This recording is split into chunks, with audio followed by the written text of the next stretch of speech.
trata de la aparición de células nuevas, anormales y de proliferación descontrolada. Entonces, la clave de los tumores es las mitosis descontroladas. El término tumor se refiere a bulto, uno lo entiende como bulto o, por ejemplo, hinchazón también, porque en la inflamación tenemos edema, como ya ustedes saben. Ese edema implica hinchazón y se le dice tumor, pero también tumor significa neoplasia, o sea, hay dos acepciones de la palabra tumor. Pero para este caso, para el edema inflamatorio, cada vez se usa menos y el término tumor se refiere a neoplasia, aunque tenemos excepciones, ¿no? Por ejemplo, hematoma no tiene nada que ver con una neoplasia. Sin embargo hay un concepto de tumor, ¿no? El término hematoma tiene un concepto relacionado con el tumor. Oncología, oncos significa tumor, es del griego, y logo significa estudio de o ciencia. La palabra cáncer viene del latín que significa cangrejo, o sea, cáncer significa cangrejo en latín. Cáncer implica tumor maligno, porque el tumor puede ser benigno o maligno, pero si decimos cáncer, de todas maneras estamos hablando de un tumor maligno. ¿Por qué se le ha comparado con un cangrejo? Porque el tumor o el cáncer emite unas prolongaciones hacia el tejido que lo rodea. Es una forma de infiltrar, prolongaciones a partir del tumor principal, que se compararon con las patas de un cangrejo. Entonces, de ahí viene el nombre de cáncer. Una buena definición de neoplasia es la definición de Willis: masa anormal de tejido cuyo crecimiento excede y no está coordinado con los tejidos normales. Entonces, aquí estamos hablando de crecimiento de una masa, proliferación. Y persiste de la misma manera en exceso tras cesar el estímulo que lo suscitó. O sea, desaparece el estímulo, pero la proliferación continúa. Podemos dar un ejemplo de hiperplasia endometrio por estrógenos. Pero es un proceso adaptativo. Si baja la cantidad de estrógenos o la concentración de estrógenos en sangre, entonces la proliferación cesa.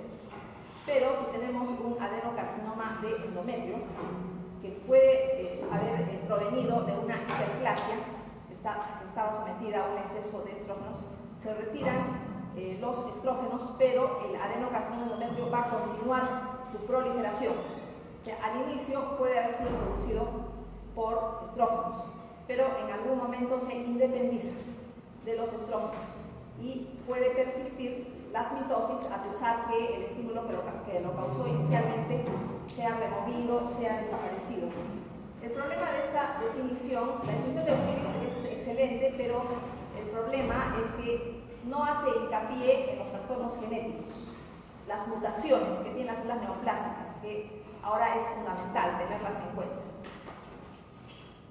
Entonces, esta es una definición un poco mejor, porque aquí ya se subraya la importancia de las mutaciones, ¿no? Alteración del crecimiento celular, o sea, aquí hacemos hincapié en la proliferación, en las mitosis, desencadenada por una serie de mutaciones adquiridas que afectan a una sola célula y a su progenie clónica, o sea, las células que descienden de la célula que tuvo las mutaciones que la condujeron a cáncer.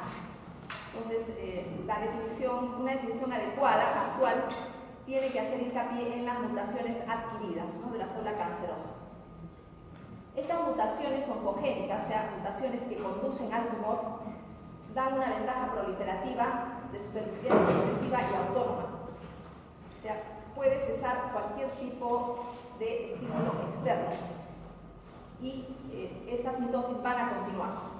Se independizan de todos los factores que controlan la proliferación celular en nuestro cuerpo. En cuanto a nombres, el nombre de un tumor depende de la célula o tejido que le dio origen.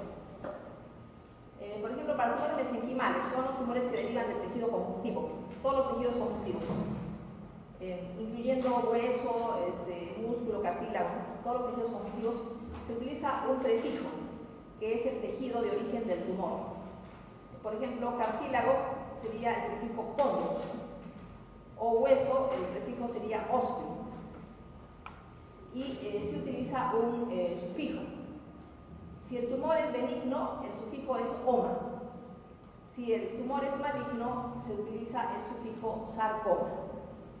Entonces, podríamos decir condroma, condrosarcoma. Ahora vamos a ver varios ejemplos. Condroma, tumor benigno del tejido cartilaginoso. El tejido cartilaginoso pertenece al grupo de tejidos conjuntivos. Entonces, esta regla puede aplicar. Las reglas que voy a mencionar son reglas generales, ¿no? Hay excepciones, evidentemente. Condrosarcoma, entonces sería tumor maligno del tejido cartilaginoso. Osteoma, entonces oma, sufijo que implica tumor benigno, tejido óseo en este caso. Osteosarcoma, tumor maligno del tejido óseo, o se puede utilizar el término sarcoma osteogénico, ¿no? También. En el caso de tumores epiteliales, estamos hablando primero de tumores de tejido conjuntivo. Ahora vamos a ver a los tumores de los epitelios. Si derivan del epitelio escamoso, o sea, poliestratificado plano, puede ser cornificado o no cornificado. Si derivan de epitelio escamoso y son benignos, utilizamos el término epitelioma, pero hay excepciones.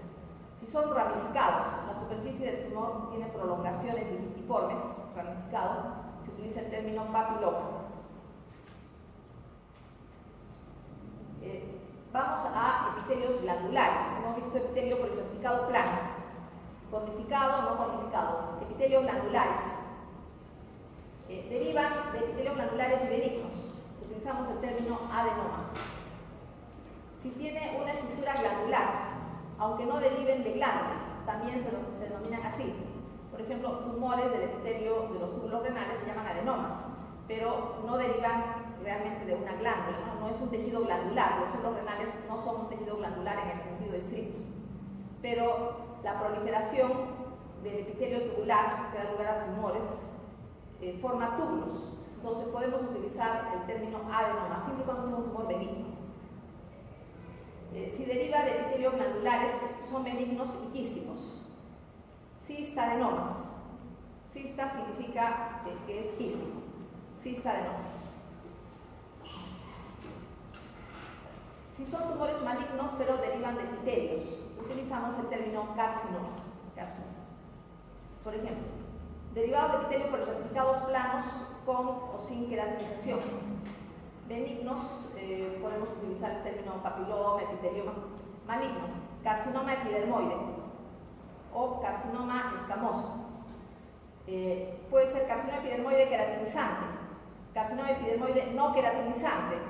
¿Produce queratina o no produce queratina? Según sea el caso. Derivados de glándulas, o sea, de epitelios glandulares. Malignos, adenocarcinomas. Benignos, adenomas. Malignos, adenocarcinomas. Si son quísticos, cistadenocarcinomas o cistadenomas, si fueran benignos. El término pólipo es un término que se utiliza para cualquier lesión benigna o maligna que haga protrusión sobre la superficie de una mucosa. Por ejemplo, podemos tener una lesión que protruye sobre la mucosa del estómago. Entonces diríamos un pólipo gástrico.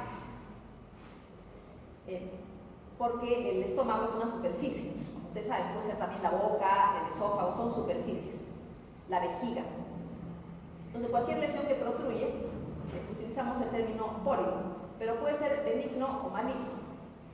Si es benigno, podríamos decir pólipo adenomatoso. Y es un tumor, ¿no? Si es un tumor, pólipo adenomatoso. Pero no necesariamente, porque puede no ser tumor. Por ejemplo, tenemos los pólipos inflamatorios. O sea, ahí no son tumores, pero hacen protrusión.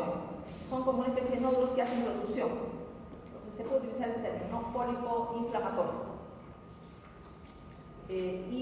Significa protrusión, puede ser benigno, tumor maligno o no ser un tumor. Bueno, pólipo, en este caso es un pólipo adenomatoso. Pólipo adenomatoso quiere decir que es un tumor benigno. O adenoma también le podríamos decir, ¿no? Si es de la superficie, la mucosa, con la muscularis mucosa, entonces protruye. Es una lesión que está exofítica, se sitúa de manera exofítica en la superficie. Entonces le decimos pólipo. Macroscópicamente tenemos la superficie, por ejemplo, colon, tenemos la superficie y unos nódulos que protruyen. Pueden tener un tallo, ¿no? Y también puede ser que estén directamente adheridos a la mucosa, sin ningún tallo, pero igual son pólipos. Si decimos pólipo, no sabemos si es benigno, maligno, si no es un tumor, etc. ¿No? La palabra pólipo tiene 3 acepciones, como estoy indicando. Vamos a hablar de otros términos relacionados con tumores. Por ejemplo, el término teratoma. Terato significa monstruo, ¿no? Y oma es un sufijo que se utiliza en tumores benignos, pero en este caso tiene una connotación variable. Vamos a ver que hay teratomas benignos, que son la mayoría, también hay teratomas malignos. Entonces, esta sería una excepción, porque el sufijo oma no significa siempre benignidad, generalmente sí, pero hay excepciones. Entonces, ¿qué significa el término teratoma? Es un tumor que deriva de las células germinales, o sea, las que originan espermatocitos y ovocitos. Entonces, se ubica en ovario o testículo. Es la ubicación más frecuente. Hay ubicaciones raras, donde hay localizaciones ectópicas de células germinales. Por ejemplo, mediastino. Células germinales pueden haber en el mediastino como algo ectópico, ¿no? Una ubicación ectópica, y pueden nacer de ahí teratoma. Los teratomas contienen elementos de las 3 capas del embrión: endodermo, mesodermo y ectodermo. O sea, son una mezcla de tejidos. Varios tipos de tejidos tienen el mismo tumor porque vienen de varias capas. A veces predomina una sola capa o 2 capas, ¿no? Entonces eso es variable, pero por lo menos 1 o 2 capas del embrión. O sea, tejidos que derivan de 1 o 2 capas del embrión están presentes en el teratoma. Derivados del ectodermo: piel y tejido nervioso. Derivados del endodermo: elementos del aparato digestivo y respiratorio, y del mesodermo: cartílago, músculo, hueso. O sea, estos tejidos pueden estar mezclados en el mismo tumor. Y si se ubica en ovario, decimos teratoma ovárico. Ya si es benigno o maligno, ya de eso no es el motivo de la clase de ahora. Se va a hablar después. Por ejemplo, tenemos aquí teratoma de ovario. Es un tumor quístico. Podemos decir teratoma quístico, por ejemplo, si tiene una cavidad. Es una cavidad quística, podemos decir teratoma quístico. Que nace en el ovario. Aquí tenemos el contenido. Este material estaba dentro de esta cavidad. Acá vemos un diente. Y acá vemos grasa y pelos. Estos pelos y la grasa, que es con material sebáceo, estaban dentro del quiste. Aquí tenemos solamente derivados del ectodermo, que puede darse el caso. Ahora, ¿qué es lo que ves? Si hacemos un corte microscópico, por ejemplo, de esta zona, hacemos una lámina de eso, un pequeño fragmento, vamos a observar piel, vamos a observar glándulas sebáceas, vamos a ver folículos pilosos. Acá vemos tejido nervioso, porque la flecha es tejido nervioso, que también deriva del ectodermo. Pero vemos que los tejidos están mezclados, son varias estructuras a la vez. Tenemos también el término amartoma, que es una mezcla desorganizada de tejidos normales del órgano donde se ubica. O sea, tiene todos los tejidos propios de un determinado órgano, pero de manera desorganizada. Por ejemplo, amartoma de pulmón. Amartoma de pulmón tiene masas de cartílago. El cartílago es normal en el pulmón, porque en el pulmón tenemos los bronquios. Los bronquios tienen cartílago y es normal. Entonces, una masa de cartílago es una cosa anormal, porque en el pulmón nosotros normalmente no tenemos masas de cartílago, tenemos cartílago en los bronquios, pero en este caso forman parte del amartoma. Pueden formar un tumor que le decimos amartoma. Tejido conjuntivo también puede estar presente en el amartoma. Hay tejido conjuntivo en el pulmón, por supuesto, ¿no? Hay en el intersticio, alrededor de los bronquios, etc. Hay tejido conjuntivo. Músculo liso también. Tenemos, por ejemplo, en bronquiolos, músculo liso, puede haber músculo liso en forma de masas. Entonces, lo anormal es la forma como está dispuesto el tejido, son masas desorganizadas. Pero el tipo de tejido es normal para esa zona, para ese órgano.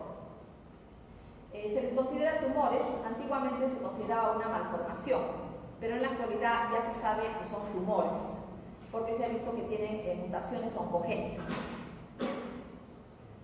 Coristoma. Coristoma nos hace pensar que es un tumor también, ¿no? Termina en oma, pero más bien acá no son tumores en el sentido estricto. Más bien aquí podríamos decir que por lo que termina en oma pensaríamos que es un tumor, ¿no? Pero en realidad no lo es. Es tejido normal ubicado en un lugar que no le corresponde. Localización ectópica dando un nódulo o un bulto. Ejemplo, tejido pancreático normal en la mucosa del estómago.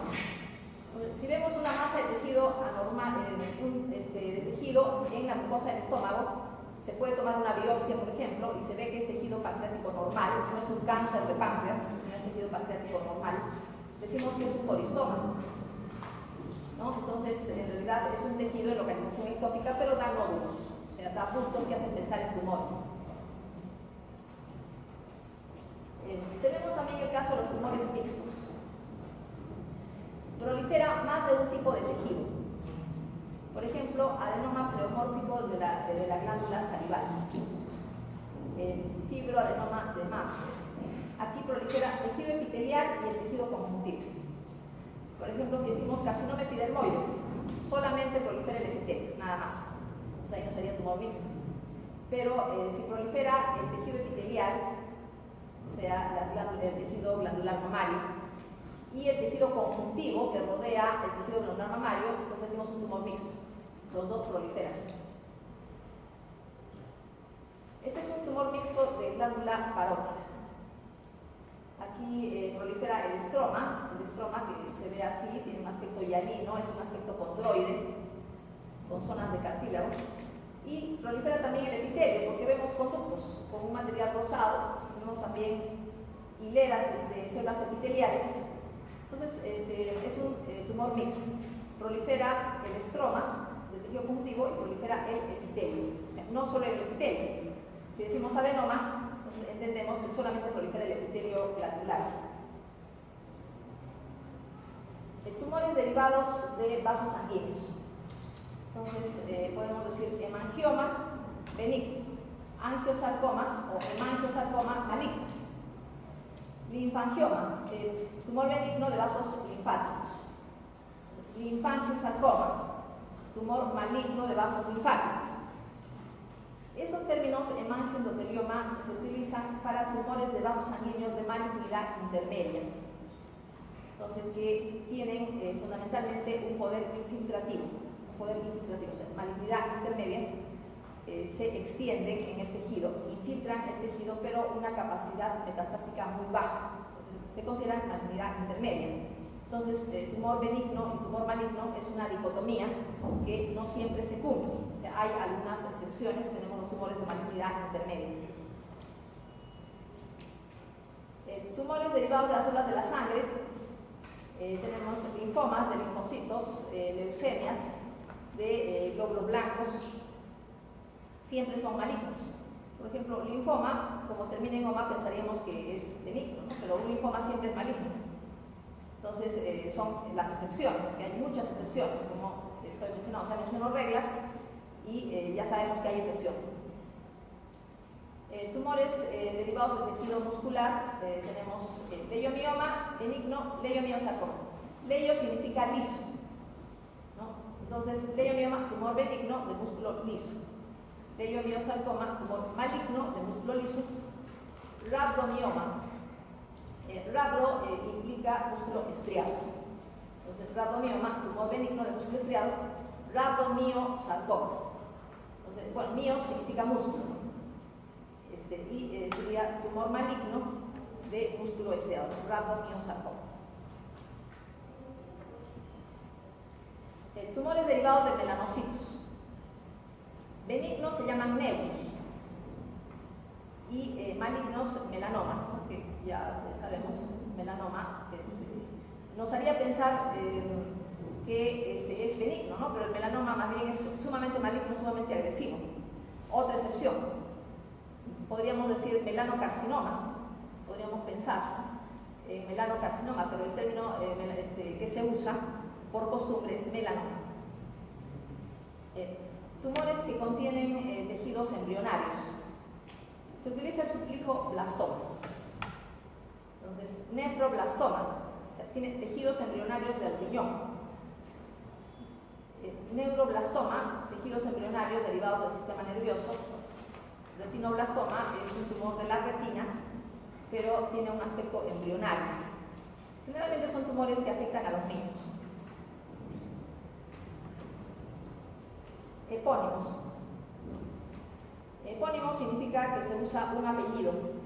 El apellido de la persona que describió el tumor por primera vez. Por ejemplo, linfoma de Hodgkin, ¿no? Hodgkin es el apellido de una persona que describió el tumor por primera vez. Ahí se quedó, linfoma de Hodgkin. Tumor de Wilms. Wilms es otro apellido. Pero hay una tendencia a no usar apellidos, sino usar unos términos más descriptivos para el uso del tumor. Por ejemplo, en lugar del tumor de Wilms, se prefiere el término nefroblastoma, que nos da mejor idea del tumor. Nos hace pensar en un tumor de tejidos embrionarios del riñón. Entonces, se prefiere nefroblastoma a usar el término tumor de Wilms. O, por ejemplo, tumor de Brenner. En lugar del tumor de Brenner, se prefiere usar el término tumor de células transicionales del ovario, que es más descriptivo, nos da mejor idea de los tejidos del tumor. Pueden haber calificativos secundarios de los tumores, dependiendo de características morfológicas y funcionales. Por ejemplo, papilar, podemos decir carcinoma papilar. No quiere decir que el carcinoma tiene papilas, es un término descriptivo. Carcinoma papilar. Carcinoma medular. Carcinoma medular significa que el tumor es muy blando, tiene poco tejido conjuntivo. Carcinoma medular. Y lo opuesto a carcinoma medular es un carcinoma escirro, o carcinoma dermoplásico. Carcinoma escirro dermoplásico más bien es un tumor duro, a la palpación es duro, porque tiene mucha fibrosis, muy fibrótico, entonces tiene consistencia muy aumentada. Hay mucha fibrosis y acá en el medular más bien, prácticamente no hay fibrosis. Carcinoma coloide. Es un término coloide en general. Significa que tiene abundante moco. Si decimos carcinoma coloide, quiere decir que el tumor produce abundante moco. Y en el moco flotan grupos de células tumorales. Tenemos carcinoma coloide en varias ubicaciones, carcinoma coloide de la mama, carcinoma coloide en el colon, por ejemplo. Tienen esta característica, ¿no? Grandes cantidades de moco. Y en el moco flotan grupos de células tumorales. En cuanto a la distinción entre tumores benignos y malignos, hablamos de términos generales, ¿no? Una distinción más o menos general. Tenemos 4 criterios.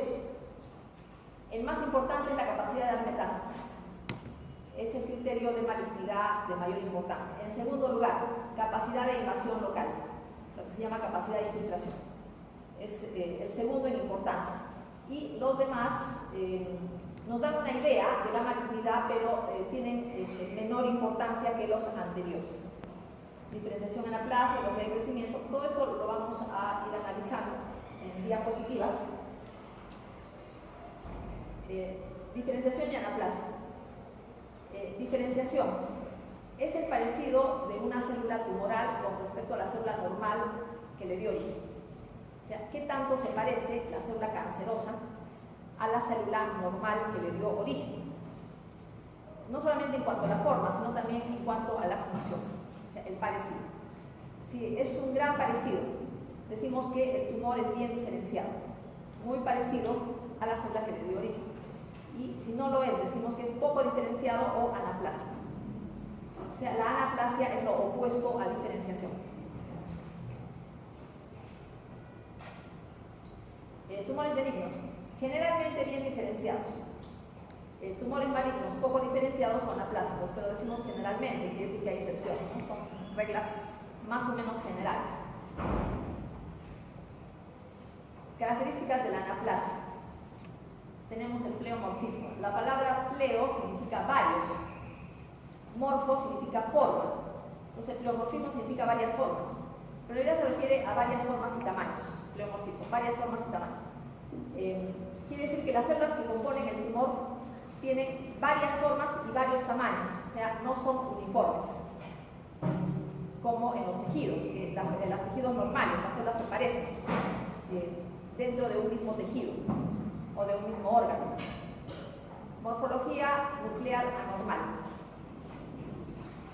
Núcleos grandes, hipercromáticos. Núcleo grande se refiere a la relación de el diámetro mayor del núcleo con el diámetro de la célula. Normalmente es 1:4 o 1:6.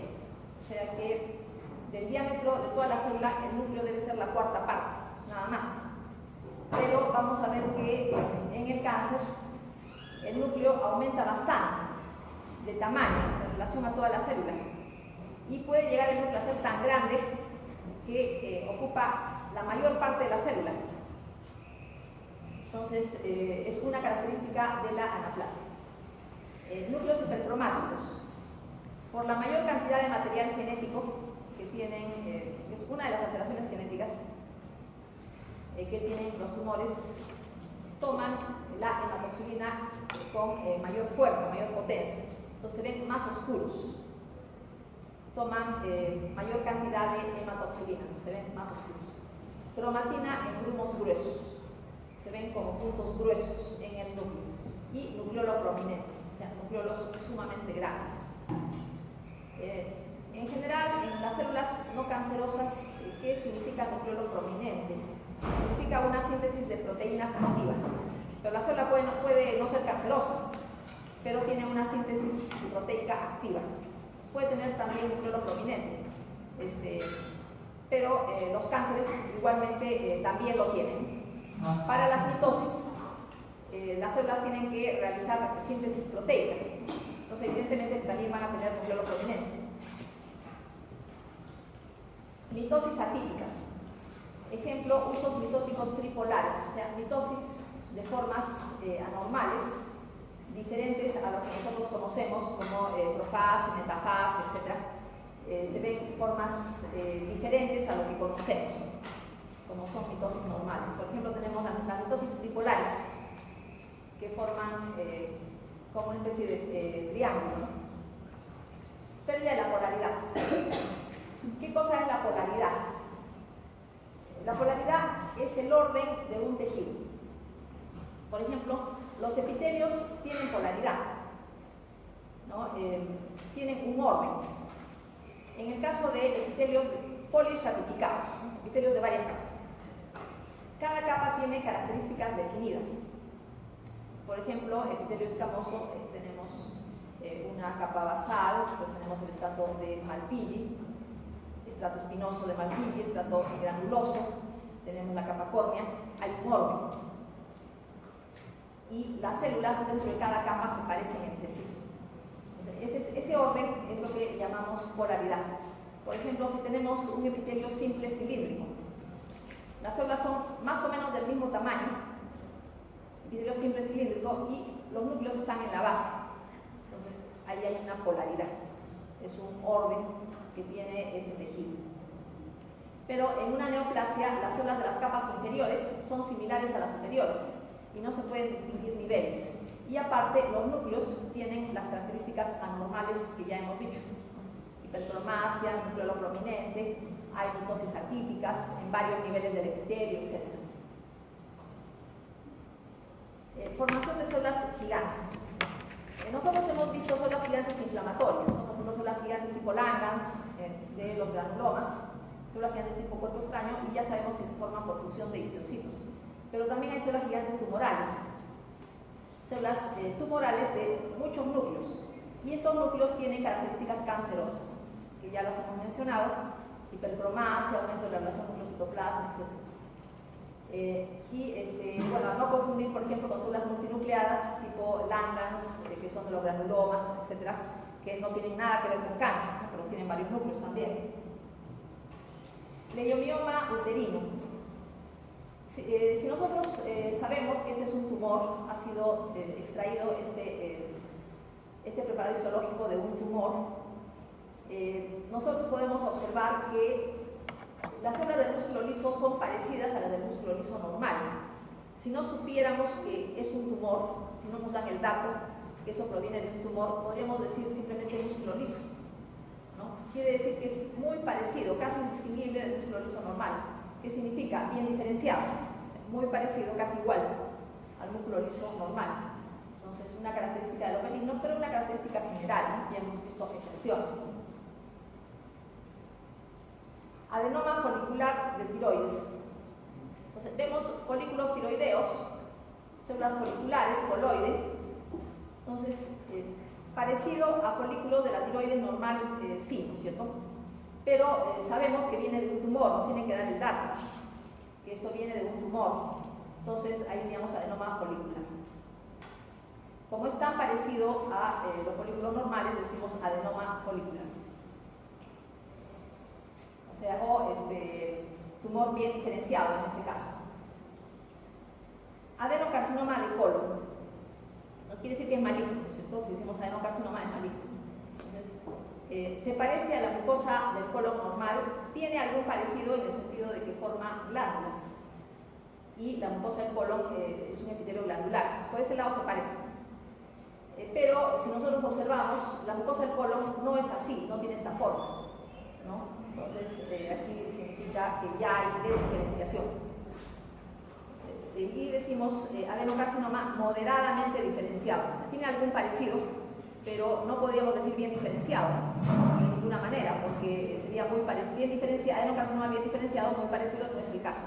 Entonces, tenemos que decir adenocarcinoma moderadamente diferenciado. Rhabdomiosarcoma. Ya sabemos qué significa rhabdomiosarcoma, ¿no? Tumor maligno de músculo estriado. Generalmente son de estriado de tipo esquelético, no son la mayoría de los rhabdomiosarcomas. Entonces vemos, por ejemplo, esta célula, muchos núcleos, pero los núcleos son neoplásicos, son tumorales.